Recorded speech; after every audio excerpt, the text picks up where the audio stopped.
মধ্যপ্রাচ্যের সন্ত্রাসবাদী গণহত্যাকারী প্রধানমন্ত্রী, এই মানবতার শত্রু বেঞ্জামিন নেতানিয়াহু, তিনি আমেরিকা থেকে খালি হাতে দেশে ফিরলেন ডোনাল্ড ট্রাম্পের সঙ্গে বড় আশা করে মধ্যপ্রাচ্যে দ্বিতীয়বার এক ভয়ঙ্কর যুদ্ধ বাঁধিয়ে ইরানকে ধ্বংস করার এক ভয়ঙ্কর ষড়যন্ত্র নিয়ে তিনি গিয়েছিলেন আমেরিকায়। কিন্তু তার সেই অভিশপ্ত বাসনা এবার কোনোভাবেই পূরণ হলো না। 2025 সালের জুন মাসে ডোনাল্ড ট্রাম্পকে দিয়ে যেভাবে ইরান হামলা করিয়ে ইরানের 3 পারমাণবিক কেন্দ্রতে মারাত্মক বোমা বর্ষণ করেছিল আমেরিকা, ঠিক একইভাবে এবারও এই বিষাক্ত সাপ, বিষধর সাপ বেঞ্জামিন নেতানিয়াহু এবারও চেয়েছিল ইরানের সঙ্গে আমেরিকা যখন দ্বিপাক্ষিক আলোচনার টেবিলে বসেছে ওমানে, প্রথম পর্বের আলোচনা যদিও কোনো সমাধান সূত্রে পৌঁছয়নি, ডোনাল্ড ট্রাম্প ঘোষণা করেছিলেন এবং একইভাবে ইরানের বিদেশমন্ত্রী আব্বাস আরাগচি তিনিও ঘোষণা করেছেন তারা দ্বিতীয়বারের জন্য আবারও মধ্যপ্রাচ্যের কোনো একটি শহরে দ্বিপাক্ষিক আলোচনায় তারা বসতে যাচ্ছে।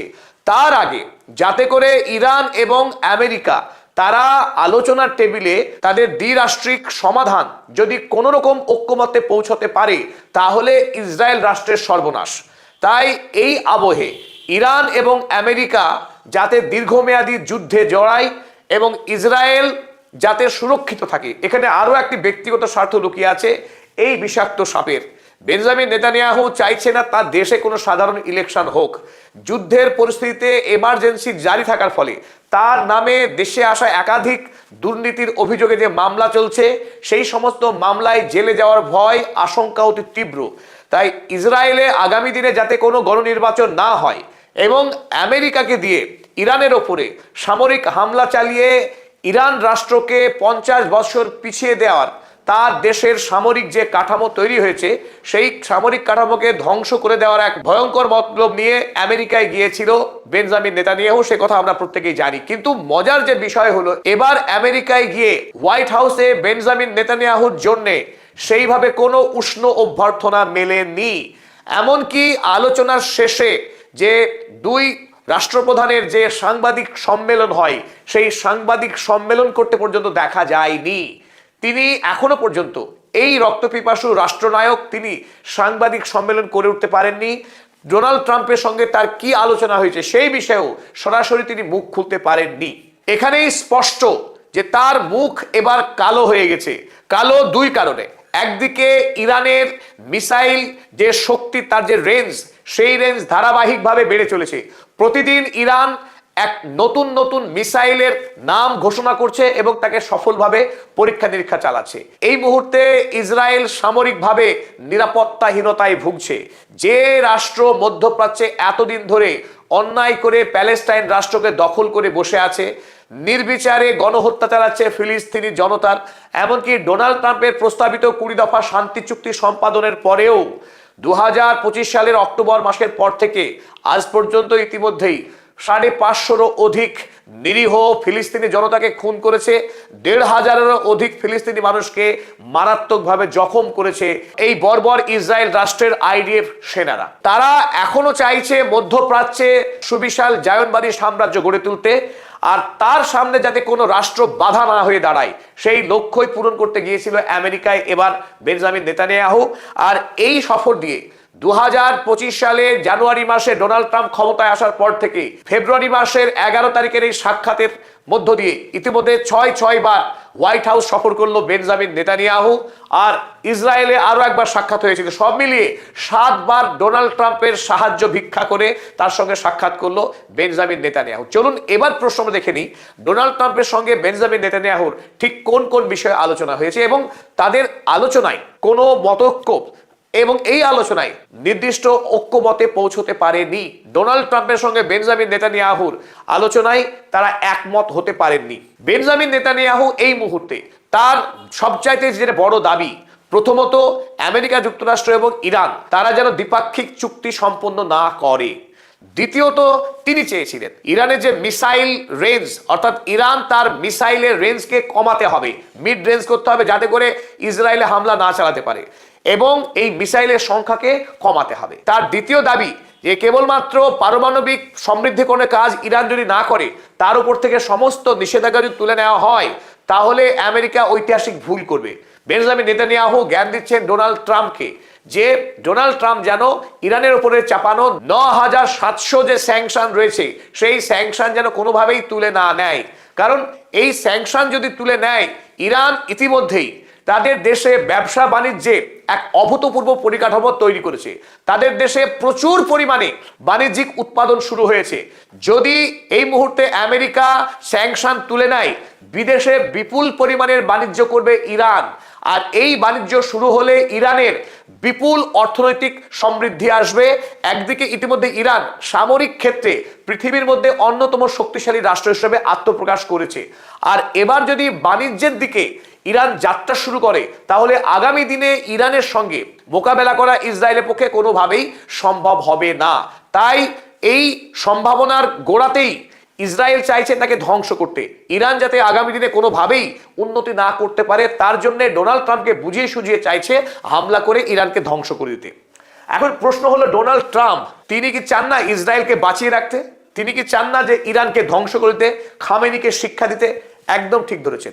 এই উন্মাদ রাষ্ট্রনায়ক ডোনাল্ড ট্রাম্প, যিনি মেগালোম্যানিয়াক এবং যিনি নার্সিসিস্ট, একদিকে তিনি আত্মম্ভরী এবং তিনি ক্ষমতা প্রয়োগ করার বিষয়ে তিনি উন্মাদ, সেই ক্ষমতালোভী রাষ্ট্রপতি ডোনাল্ড ট্রাম্প তিনিও চান ইরানকে শিক্ষা দিতে।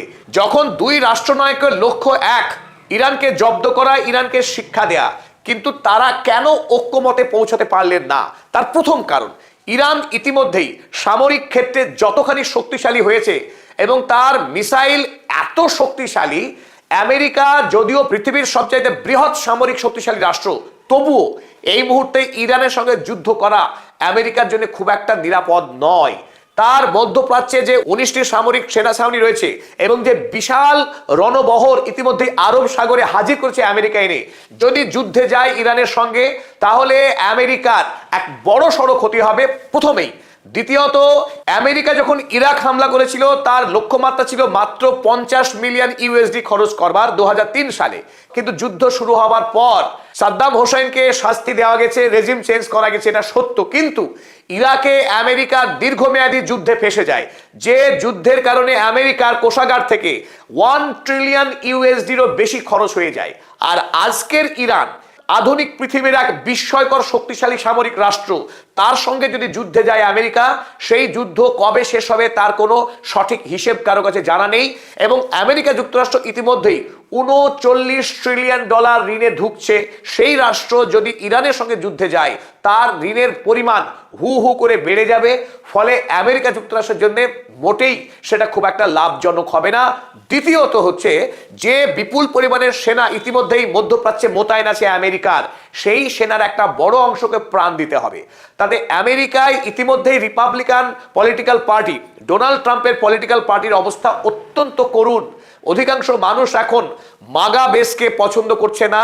বিশেষ করে আইস, ইমিগ্রেশন অ্যান্ড কাস্টম এনফোর্স, যে বর্বরোচিত কায়দায় অভিবাসীদেরকে জুলুম অত্যাচার করছে আমেরিকা জুড়ে, এবং আমেরিকার সাধারণ জিনিসপত্রের দাম যে হারে ঊর্ধ্বমুখী, তাতে আমেরিকার মানুষ ডোনাল্ড ট্রাম্পের শাসন ব্যবস্থায় তারা একেবারেই খুশি নয়। তাতে যদি আমেরিকা মধ্যপ্রাচ্যের যুদ্ধে ফেসে যায়, তাহলে ডোনাল্ড ট্রাম্পের জনপ্রিয়তা ইতিমধ্যেই তলানিতে আরো ভয়ঙ্কর খারাপ পরিস্থিতি হবে। আর 2026 সালেই আমেরিকায় মিড টার্মের ইলেকশন রয়েছে, সেই ইলেকশনে হারা একেবারে লিখিত ভবিতব্য হবে ডোনাল্ড ট্রাম্পের জন্য।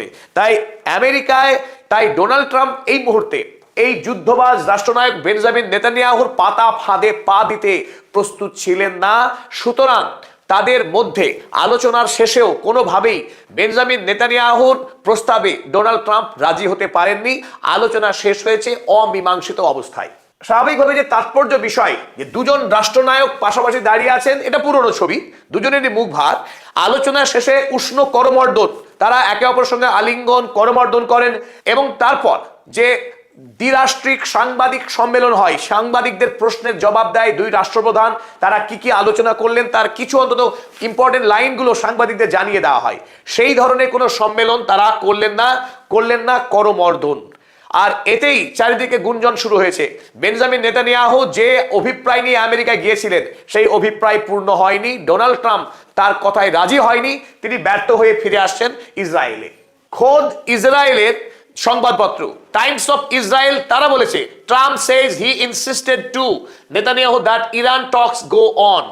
ডোনাল্ড ট্রাম্প খুব দৃঢ়তার সঙ্গে জানিয়েছেন ইসরায়েল তাদের ঘনিষ্ঠ মিত্র, কিন্তু ইরানের সঙ্গে ইতিমধ্যেই যে আলোচনা শুরু হয়েছে সেই আলোচনা তারা চালিয়ে যেতে ইচ্ছুক, কোনোভাবেই তারা এই আলোচনাকে থামাবে না। এবং আলোচনার মধ্যেখানে তড়িঘড়ি ইরানকে আক্রমণ করে তারা নতুন করে যুদ্ধ বাঁধাতে প্রস্তুত নয়। এমনকি বেঞ্জামিন নেতানিয়াহুর যে অনুরোধ ছিল ডোনাল্ড ট্রাম্প যেন পারমাণবিক আলোচনার পাশাপাশি মিসাইলের বিষয়ে আলোচনা করুক, এই প্রস্তাবেও ডোনাল্ড ট্রাম্প সাড়া দেয়নি। কারণ ইরান খুব স্পষ্টভাবে জানিয়েছে যে মিসাইলের বিষয়ে তারা আলোচনা কোনোভাবে করবে না আমেরিকার সাথে। It is absolutely non negotiable subject. তারা দ্বিপাক্ষিক আলোচনায় মিসাইলের বিষয়টি আলোচনা করতে একেবারেই প্রস্তুত নয় ইরান। তাই ডোনাল্ড ট্রাম্প এ বিষয়েও বেঞ্জামিন নেতানিয়াহুকে আশ্বস্ত করতে পারেননি। তাই ডোনাল্ড ট্রাম্প যখন দ্বিরাষ্ট্রিক সাংবাদিক সম্মেলন হলো না, তাই তাদের মধ্যে কি আলোচনা হয়েছে সেটা জানানোর জন্য ডোনাল্ড ট্রাম্প তিনি ট্রুথ সোশ্যাল মিডিয়াতে তিনি একটি বড় পোস্ট করেছেন। সেই পোস্টে দু একটা লাইন আমরা পড়েই বুঝতে পারবো। I have just finished meeting with Prime Minister Netanyahu of Israel and various of his representatives. ইরানের পক্ষে গণহত্যাকারী প্রধানমন্ত্রী বেঞ্জামিন নেতানিয়াহুর মার্কিন সফরের বিষয়ে তীব্র প্রতিক্রিয়া দেওয়া হয়েছে। আলী লারজানি, ইরানের সিকিউরিটি চিফ, এই আলী লারজানি তিনি জানিয়েছেন যে বেঞ্জামিন নেতানিয়াহু ইরানের সাথে আমেরিকার যে আলোচনা শুরু হয়েছে সেই আলোচনাকে অন্তর্ঘাত করার জন্য, তাকে নষ্ট করবার উদ্দেশ্য নিয়েই এই সফর তিনি করলেন। আমরা স্পষ্ট দেখছি এখানে Iran Larijani accuses Israel of trying to sabotage US negotiations. ইরানের সঙ্গে যে নেগোসিয়েশন শুরু হয়েছে আমেরিকার, সেই নেগোসিয়েশনকে, সেই আলোচনাকে স্যাবোটেজ করার জন্যই এই সফর তিনি করেছিলেন। কিন্তু খুব একটা সুবিধে হয়নি এবার বেঞ্জামিন নেতানিয়াহু।